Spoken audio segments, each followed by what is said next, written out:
Hello વિદ્યાર્થી મિત્રો, આજે આપણે બધા આ ચેપ્ટરને કહીશું અલવિદા. પતી ગયું ચેપ્ટર પૂરું, છેલ્લો દિવસ આ ચેપ્ટર. પણ આ ચેપ્ટરનો છેલ્લો દિવસ મારા તરફથી, તમારા તરફથી બાકી. સાહેબ કેમ બાકી? બધા દાખલા ગણવાના, બધા સ્વાધ્યાય પતાવવાના, બધી થિયરી લખવાની, જેટલું પણ બાકી રહ્યું ટૂંકા મોટા નાના બધું જ ગણો. એમાંથી કાઢો ડિફિકલ્ટી, અને એ ડિફિકલ્ટી કમલ સરને પૂછી. સાહેબ કેમ? તમને ખબર છે કમલ સર અમુક વસ્તુ ત્યારે જ શીખવાડે જ્યારે તમે એ ડિફિકલ્ટી લઈને આવો. બહુ જ નાની વસ્તુ હોય પણ ડિફિકલ્ટી નહીં કાઢો તો શીખવા મળશે નહીં. અને એટલા માટે દાખલા તમારે ગણવાના, પછી મને ડિફિકલ્ટી પૂછવાની. શરૂ કરીએ છીએ, ધ્યાનથી સમજજો વાતને. આજના બે દાખલાઓ એકદમ અઘરા કહેવાય, જોવામાં લાગે સહેલા, પછી ખબર પડી જાય કે કેવાય. એટલે આપણે આજે વાત કરીએ છીએ, દાખલો સમજીએ, ધ્યાનથી ખબર પડશે તમને. હવે ચોપડીની અંદર જે આપ્યું છે ને ઉદાહરણ 28 અને ઉદાહરણ 31 એ જ કરાવું છું, પણ ટૂંકમાં લખ્યું છે મેં અહીંયા. ચોપડી બહુ લાંબુ આપ્યું છે. અહીંયા એટલી બધી આપણે જગ્યા કાઢી ક્વેશ્ચન લખીશ તો આન્સર ક્યાં લખીશ? એટલે ફટાફટ ટૂંકમાં લખ્યું છે સમજાવવા માટે. આખો દાખલો વાંચવાનો છે તમારે ચોપડીમાંથી. સમજો, તમારી જ વાત છે. સોશિયલ મીડિયા પર બેસી રહો છો ને, ઇન્સ્ટાગ્રામ, વોટ્સઅપ, ફેસબુક, યુટ્યુબ, આ એ જુદી વસ્તુ છે. હવે આપણે બધા વાપરીએ છીએ, બીજું કોઈ ઓપ્શન નથી. ભણાવવા માટે સારા કામ બી થાય છે, પણ આ એ પ્રમાણે ને આ કે સોશિયલ મીડિયા પર ફાલતુ વાતો કરતા હોય એવા વિદ્યાર્થીઓ અને એમના માર્ક્સ ગુણ, એ બંને વચ્ચે કેવો સંબંધ છે? તો આખો દાડો સોશિયલ મીડિયા પર પડ્યા રહેતા હોય, માર્ક્સ ના આવે. એટલે સંબંધ આપણને શોધવાનું અહીંયા ક્યાં છે? તો એક્સ એટલે સોશિયલ મીડિયા પર જે લોકો સમય આપે છે, વાય એટલે ગુણ કેટલા આવ્યા, તો એની માહિતી 10 વિદ્યાર્થીઓ માટે આપેલી છે. અને એ માહિતી પરથી સિગ્મા xy મળી ગયો, સિગ્મા x મળી ગયો, sigma x square, sigma y square મળી ગયું. બધું આપેલું જ છે, કોઈ ટેન્શન જ નથી. આગળ ના વાંચીએ, આગળનું નહીં જોવા. જો હું આગળ ના વાંચું, એટલે સુધી વાંચું છે, દાખલો તો સહેલો છે, ક્યાં યાર અઘરો છે? સિગ્મા xy બધું આપેલું છે, ઉપરથી ગણવાનું જ નહીં. વાત સાચી. આગળ ના વાંચો ત્યાં સુધી એવું લાગે તો સૂત્ર તો લખી નાખીએ આપણે. કયું સૂત્ર વાપરવાનું લખું છું, સૂત્ર સમજજો ધ્યાનથી. સાહેબ સૂત્ર છે R બરાબર n સિગ્મા xy. બીજું સૂત્ર સાહેબ કેમ બીજું? આ sigma xy, sigma x square, sigma y square આ બધું ક્યાં આવે? બીજા સૂત્રમાં આવે. n sigma xy sigma x sigma y વર્ગમૂળમાં n સિગ્મા x સ્ક્વેર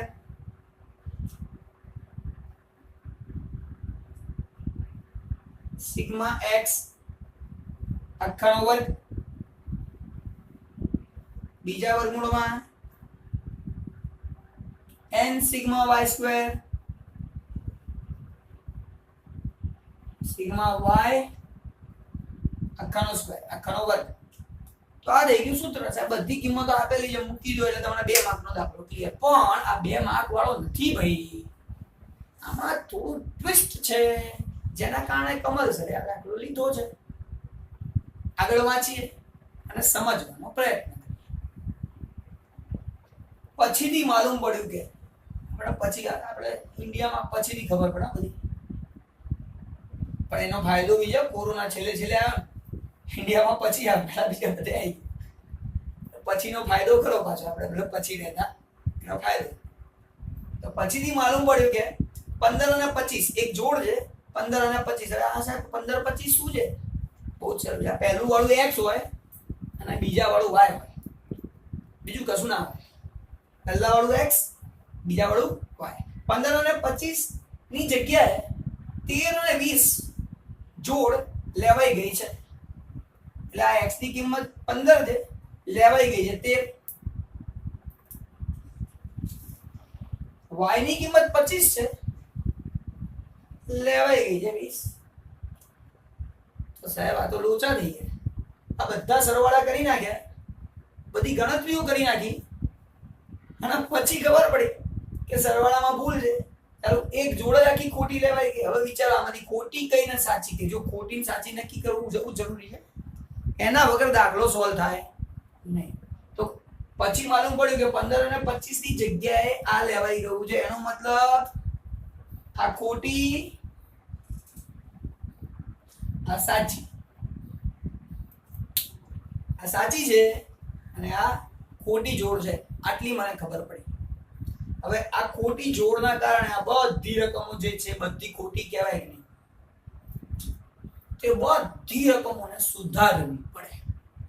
અને સુધારવા માટે આપણે દાખલો ગણવાનો છે. એટલે આ બધાની સાચી રકમ મારે શીખવાડવાની તમને લોકો, એના માટે જ આ દાખલો લીધો છે. બાકી આમાં રકમમાં મૂકીને આગળ દાખલો નહીં ગણાવો. તમારે આ સાચી કેવી રીતે શોધવી, બસ એટલું જ હું તમને શીખવાડવાનો છું. હવે તમે વિચારો અહીંયા કઈ કઈ રકમ આપી છે, x y x square y square x અને y. તો બધા તમે લોકો બનાવી દો. તમારા લોકો બધા કોલમ બનાવી દેવાના. કોલમ બનાવ્યા વગર દાખલો થાય નહીં. એટલે તમે x y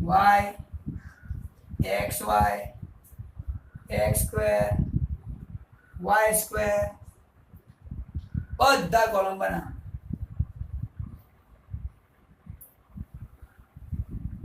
સાહેબ આ બધાના સરવાળા આપેલા છે. એટલે x નો સરવાળો આપણને નીચે આપ્યો છે. એ લોકોએ એને કહેવાય sigma x sigma y sigma xy sigma x square sigma y square બધાના સરવાળા છે. અરે સાહેબ સિગ્મા x 133 અને બધા ખોટા પાછા. Sigma y 220 sigma xy 35 sigma x square 2344 sigma y square 6500. આ બધા ખોટા. સાહેબ ખોટાનું કારણ શું? એક જ પેલી જોડ હે. જોડી બહુ હેરાન કરી 13 અને 20 એટલે અહીંયા હું લખી નાખું છું ખોટી અને સાચી જોડ.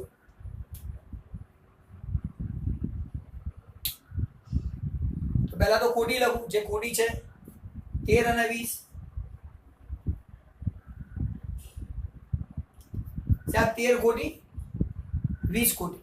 આ જોડ ખોટી લેવાઈ ગઈ. સાચી કઈ છે ખરેખર? સાહેબ આ 15 અને 25 સાચી. તો 15 25 સાચી. તો આપણે શું કરવું પડે? ખોટું કાઢી નાખવું પડે અને સાચું ઉમેરવું પડે. એ તો કરવાનું, પણ બધામાં કરવાનું, એકમાં નહીં. સમજો ને, x અને y તો આ બંનેનો ગુણાકાર પહેલા કરી નાખીએ. આ બ્લુ જે બધું માઇનસ કરી દેવાનું, બ્લેક બધું પ્લસ કરી દેવાનું. એ જ આપણે કરવાનું છે. તો 13 નું 26 x નો વર્ગ 13 નો વર્ગ કરશો એટલે 169 169 એવો તમારો જવાબ આવશે. 20 નો વર્ગ કરશો એટલે 400 આવશે. 15 નો કરશો એટલે 225 આવશે. 25 નો કરશો એટલે 625 આવશે.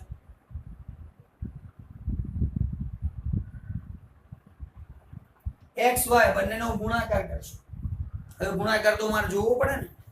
x અને y નો ગુણાકાર એટલે 15 ગુણ્યા 25 કરશો એટલે 260 375 આવશે.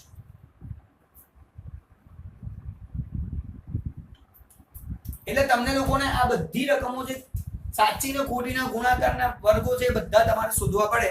એના વગર તમારો દાખલો થઈ શકે નહીં. કહેવાનો મતલબ ખાલી એટલો જ છે કે એના વગર તમારો દાખલો થશે નહીં. અને હું ચેક કરી રહ્યો છું બધી રકમો બરાબર આપણને મળી ગઈ. વેરી પૂરું. હવે સાહેબ શું કરવાનું? કશું નહીં કરવાનું, એકદમ સહેલું થઈ ગયું સાહેબ, દાખલો એકદમ સરળ. આ બધું ખોટું, આ બધાને સાચું કરવાનું. તો એક જ વસ્તુ કરવાની સાહેબ, આ ખોટું છે એ બધું બાદ કરો અને સાચું છે એ બધું પ્લસ કરો. સાચી રકમ તૈયાર. અહીંયા સાચી બધી રકમો જોઈતી હોય તો 133 માંથી 13 બાદ કરો અને 15 ઉમેરો. સાહેબ સાચો સરવાળો સિમ્પલ છે, કેલ્ક્યુલેટર તમારી જોડે છે, હવે ડાયરેક્ટ કરી શકો છો. 135 એ તમારો જવાબ. સાહેબ અહીંયા બી 220 માંથી 20 બાદ કરો અને 25 ઉમેરો તો તમારો જવાબ આવશે 225. આ સાચો સિગ્મા વાય મળી ગયો. એટલે પહેલા તમને 135 મળી ગયા, પછી 225 મળ્યા. હવે આગળ 3500 માંથી 260 બાદ કરો, 375 ઉમેરો એટલે 3615 તમારો જવાબ આવશે.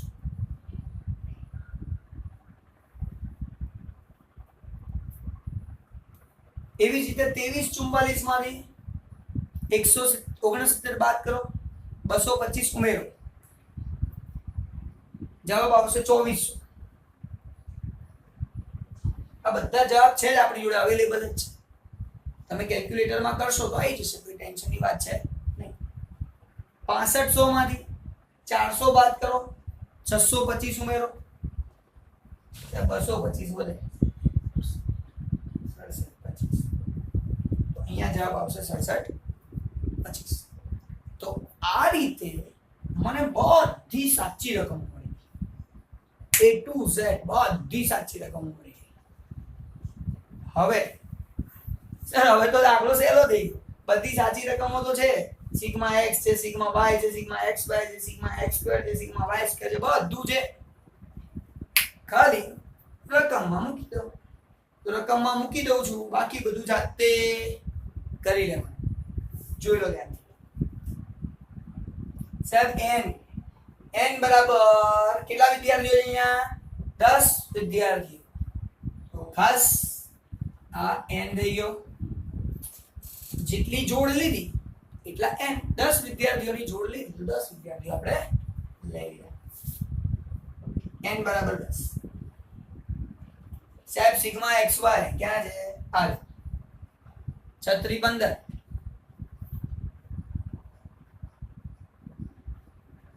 સિગ્મા x સિગ્મા y સાહેબ સિગ્મા x 135. માર્કેટમાં બંધ થઈ ગયો 135 નો, બ્લેકમાં મળે છે. મજાક કરું છું. Sigma y 225.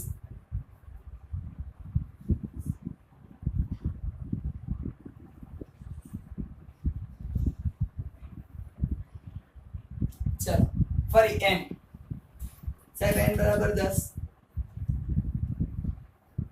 Sigma x square આ છે, સિગ્મા x સ્ક્વેર 2400. તો અહીંયા લખીશ 2400.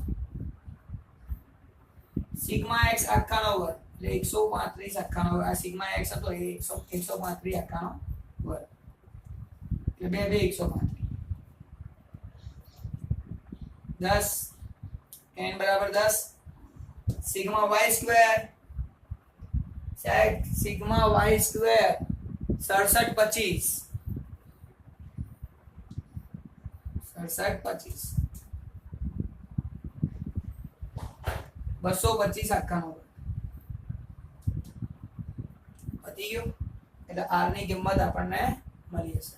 આગળ દાખલો ગણતા તમને બધાને આવડે છે, મારે શીખવાડવાની કોઈ જરૂર નથી. આના પછી જાતે ગણો. હા, દાખલાનો જવાબ આપી દો. આમ તો ચોપડી તમારી જોડે હશે એટલે 28 નંબરના ઉદાહરણમાં આપેલું જ છે, પણ હું લખી નાખું છું 0.58 અંદાજે 0.59. આ થઈ ગયો તમારો જવાબ. બાકી દાખલો જાતે ગણી નાખવાનો વિધાઉટ ટેન્શન. હવે આ તો ચાલુ થયું આપણો એક દાખલો. હવે વાત કરીશું આપણે બીજા દાખલા. અને બીજા દાખલાને પણ એ જ ધ્યાનથી સમજીએ. આ ગણતરી કમલ સરની રીત મહત્વની હતી. ચોપડીમાં આપ્યું છે પણ આ રીતે નથી. આ તમને લોકોને 100% 200% સહેલું લાગશે. એટલે આ બધું હું શું કરી દઉં છું, હવે રફ કરું. ધ્યાનથી સમજો.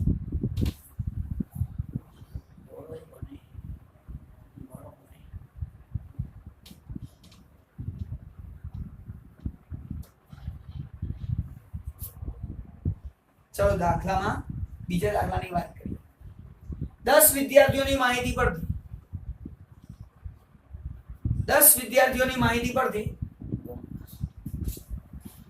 એટલે કે n બરાબર 10. સિમ્પલ. n બરાબર 10. આટલી માહિતીઓ મળી. 10 વિદ્યાર્થીઓ પરથી આપણને આટલી માહિતી મળી. તો બધી માહિતી તો છે, દાખલો જોઈને જ ખબર પડી જાય. જો આ બધા સૂત્ર આપણે ઓલું સૂત્ર વાપરીએ. આ જોઈને તમે લોકો એવું વિચારી શકો, હું અહીંયા લખું છું સૂત્ર સિગ્મા x - x બાર y - y બાર ભાગ્યા વર્ગમૂળમાં સિગ્મા x - x બાર નો વર્ગ બીજા વર્ગમૂળમાં સિગ્મા y - y બાર નો વર્ગ. તો અહીંયા આ સૂત્ર સાહેબ જો આના જેવું લાગે 60 લખો 60. સાહેબ આ નીચે આના જેવો લાગે યાર 180. આના જેવો છે 215. પહેલા આવું થાય નહીં. એઝ અ સ્ટુડન્ટ તમે આ જ વિચારો, પણ આવું નહીં થાય. સાહેબ કેમ ના થાય? ચેક તો કરો ભાઈ. આ x બાર છે, ચેક કરો આ y બાર છે. બે માંથી એક બી જો x બાર અને y બાર ના હોય ને તો આપણે એ ધારેલો મધ્યક છે એવું માનવાનું. અને ધારેલો મધ્યક એટલે u અને v વાળી રીત વાપરવાની. આ ખોટું જ છે એવું નથી કહેતો, ખોટું હોઈ શકે છે, પણ એના માટે પહેલા ચેક કરો. આવું જોઈને જ સીધો દાખલો ગણવાનો શરૂ કરી દેવાનો નહીં. તમારું કામ છે ચેક કરો કેવી રીતે. તો એના માટે પહેલું કામ શું સાહેબ? x બાર અને y બાર શોધો. x બાર સાહેબ એ તો આવડે છે, એકદમ સહેલો છે.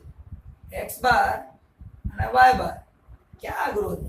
સિમ્પલ સૂત્ર છે સિગ્મા x ભાગ્યા n સિગ્મા y ભાગ્યા n. આ છે સૂત્ર. સાહેબ સિગ્મા x આવ્યો 140. n 10 વિદ્યાર્થીઓ એટલે n થઈ ગયા.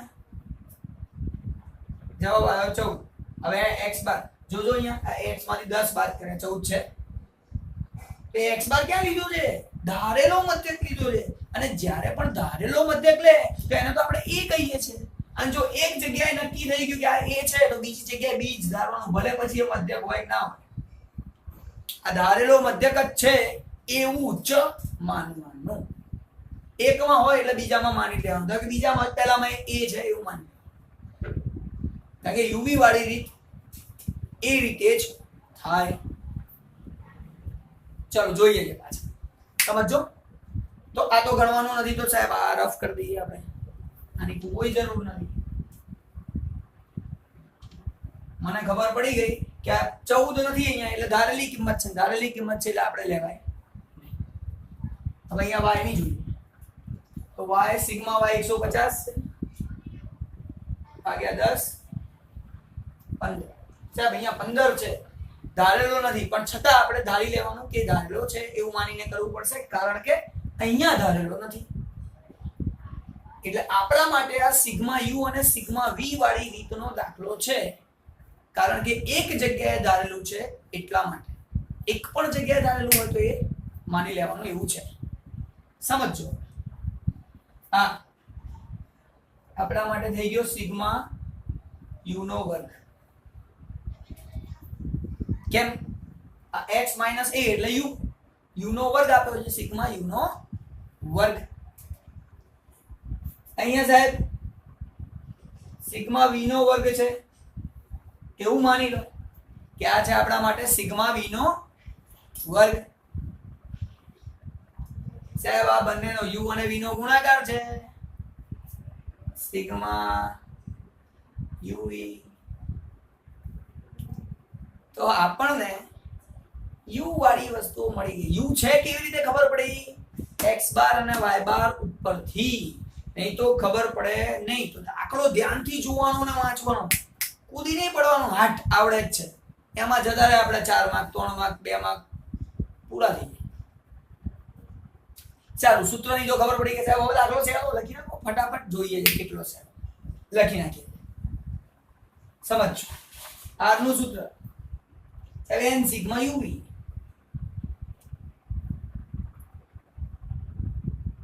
n sigma UV minus sigma U sigma V ભાગ્યા વર્ગમૂળમાં n sigma U square sigma U આખાનો સ્ક્વેર બીજા વર્ગમૂળમાં n સિગ્મા વી સ્ક્વેર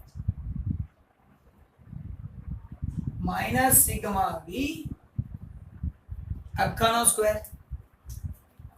સાહેબ આ થઈ ગયું સૂત્ર. બસ તો કિંમતો મૂકતા જાઓ ફટાફટ, જોઈ લઈએ. n બરાબર કેટલા છે સાહેબ? 10 લખો. સિગ્મા યુવી સાહેબ આ sigma UV 60 sigma U sigma V સાહેબ ક્યાં છે? કે હા સિગ્મા યુ સિગ્મા વી તો છે જ નહીં, સૂત્ર તો અધૂરું રહી ગયું. ચલો આગળ જોઈએ, હજી કે ખૂટે જ જોઈએ. વર્ગમૂળમાં ફરીથી n 10 સિગ્મા યુ સ્ક્વેર સાહેબ આ sigma U square 180 sigma U આખાનો વર્ગ સાહેબ સિગ્મા યુ તો છે નહીં, અહીંયા સિગ્મા યુ હોત તો અહીંયા લખાત છે જ નહીં. બીજું વર્ગમૂળ કરીએ. અને જ્યારે બીજા વર્ગમૂળની વાત કરું n 10 સિગ્મા વી સ્ક્વેર સાહેબ એ છે આ રહ્યો sigma V square 215 sigma V આખાનો વર્ગ સાહેબ સિગ્મા વી તો છે, ગડબડ થઈ ગઈ. સિગ્મા યુ નથી સિગ્મા વી નથી, એના વગર દાખલો સોલ્વ થાય નહીં. એટલે આ દાખલાની જે ટ્વિસ્ટ છે ને એ આ છે, અહીંયા શરૂ થાય છે એ દાખલાનો ટ્વિસ્ટ. અને જેના માટે મેં આ દાખલો અહીંયા લીધો છે. હવે તમને સોલ્યુશન શેનું આપીશ? ખાલી એક જ વસ્તુ, સિગ્મા યુ કેવી રીતે મળે, સિગ્મા વી કેવી રીતે મળે એ અહીંયા મૂકી દો. આગળ કરતા તમને આવડે. આગળ હું ગણતરી કરાવવાનો નથી. સાહેબ કોની કેવી રીતે થાય? ખોટી લંબાઈ કરો આવડે. સિમ્પલ કહું છું, ધ્યાનથી સમજો. જ્યારે પણ દાખલાની અંદર x બાર અને y બાર આપેલો હોય અને તમને લોકોને જરૂર હોય, હવે અહીંયા x બાર y બાર નો તો આપેલો, આપણે શોધી કાઢીએ, શોધી શકો તો એ વાત એક જ છે. તો આપેલો હોય અને u અને v ના આપેલું હોય તો આપણે યાદ કરવાના સ્પેશિયલ ગેસ્ટ. આ વર્ડ આપડા છે ઉપર દિયા સીધું સ્પેશિયલ ગેસ્ટ ને યાદ કરવાના. સ્પેશિયલ ગેસ્ટ, આ સ્પેશિયલ ગેસ્ટ કયા સાહેબ? 11મા માંથી 12મા બોલાવવાના. 11મા આપણે આવું કંઈક કરતા હતા જેનો ઉપયોગ હવે આની અંદર કરવાનો. એ ગેસ્ટ ને કહેવાનો ભાઈ આવો ને અમને યુવી આલો ને, આપણે એ દાખલા હવે એ રીતે કરવાના. x બાર અને y બાર નું સૂત્ર, ટૂંકા દાખલાઓનું સૂત્ર જે 11મા વાપરતા હતા એ સૂત્ર આપણે અહીંયા વાપરવાનું છે. ઘણા બધાને યાદ હશે પણ અત્યારે તો હું પૂછી નથી શકતો શું કરવું એટલે અહીંયા હું જાતે લખી નાખું છું. x બાર નું સૂત્ર x બાર બરાબર અને બીજું સૂત્ર છે y બાર બરાબર. તો x બાર બરાબર a પ્લસ સિગ્મા u ભાગ્યા n, કારણ કે x ઉપરથી u મળતું હતું તો અહીંયાથી u સિગ્મા u આપણને મળી છે. એવી રીતે y બાર બરાબર b પ્લસ સિગ્મા v ભાગ્યા n. આ છે સૂત્ર, અને આ સૂત્રનો ઉપયોગ કરીને આપણે સિગ્મા u ને સિગ્મા v ની કિંમત શોધી શકીએ. ચોપડીમાં આવું આપેલું નથી, કમલ સરની રીતે દાખલો ગણવાનો છે. કમલ સર નવું નથી લાયા, 11મા વાળી વસ્તુ 12મા બોલાવી રહ્યા છે. આવો બેટા અમને સોલ્વ કરાવડાવો. જોઈએ સિગ્મા અહીંયા x બાર આપેલો છે, તમારો x બાર તો અહીંયા ખબર જ છે 14, લખો અહીંયા 14. a ની કિંમત ક્યાં છે સાહેબ? અરે એ કીધું જ કરી, ધારેલો મધ્યક 10. સિગ્મા u સાહેબ એક તો શોધવાનું, એના માટે દાખલો લીધો, અને n બરાબર 10, n બરાબર 10 બધી કિંમત છે. આ 10 ને આ બાજુ લાવીએ એટલે 14 માંથી 10 જાય એટલે 4, પછી આ 10 ને સામે ગુણાકારમાં લઈ જઈએ એટલે થાય 40. તો સિગ્મા u સાહેબ મળ્યો 40. પતી ગયું. એવું માની લઉં છું સોલ્વ કરતા આવડે છે. જેને સોલ્વ કરતા ના આવડતું હોય મને ફોન કરીને પૂછે. ચલો સર સિગ્મા u 40, તો સિગ્મા u એક લખાય અહીંયા 40, અને સિગ્મા u આખાનો વર્ગ એટલે 40 નો વર્ગ. સાહેબ આ બે કોલમ તો ભરાઈ ગઈ, બે કૌંસ તો ભરાઈ ગયા, હવે v વાળું બાકી તો અહીંયા ભર નાખીએ, ક્યાં ટેન્શન છે. સાહેબ y બાર બરાબર 15, b અહીંયા ધાર્યું છે ને b બરાબર 15, સિગ્મા v n બરાબર 10. પહેલા તો આ 15 ને સામે જાવ તો 15 માંથી 15 જાય એટલે 0, 0 સાથે ગુણાકાર કરો તો એ 0. સિગ્મા v અરે અહીંયા જરૂર હતી ને 0, અહીંયા જરૂર હતી. પત્યો સાહેબ આપણું તો કામ પૂરું થઈ ગયું. મને જે શીખવાડવાનું હતું ને તમને બધાને એ બધું આપણે પૂરું કરી દીધું. બધાની કિંમત શોધાઈ ગઈ, બધી જ વસ્તુ ક્લિયર થઈ ગઈ, કોઈ જ વસ્તુ બાકી નથી. અને હું ચેક કરી લઉં છું કે કોઈ ભૂલ તો નથી ને. ઓકે સાહેબ અહીંયા નીચે ઓકે, આનો વર્ગ ઓકે, આ કે ઓકે, ઓકે પરફેક્ટ, પતી ગયું આખું પૂરું. હવે શું કામ ખબર છે તમારે? અહીંયા પછીનો દાખલો જાતે કરો, જવાબ આવશે 0.9150. તમે લખી શકો છો 0.92. સિમ્પલ સોલ્યુશન કરતા તમને આવડે છે. આટલા બધા દાખલા ગણ્યા, આટલા બધી તમે મહેનત કરી, એટલે હવે કોઈ ટેન્શન છે નહીં. અહીંયા ચેપ્ટર નંબર 2 ને હું પૂરું કરું છું, અને તમને ખબર છે કમલ સર પૂરું કરે એટલે આપણું પતતું નથી. તમારું ક્યારે પતશે? જ્યારે તમે બધા દાખલા ગણશો. ડિફિકલ્ટી આવે તરત કોલ કરો, ફોન ઉઠાવો ફટાફટ. Kamal sir difficulty. મળીએ છે નેક્સ્ટ લેક્ચરમાં નવા ચેપ્ટર સાથે. ચેપ્ટર નંબર 3 એ પણ આના જેટલું સહેલું ચેપ્ટર છે, એકદમ સહેલું. બાય.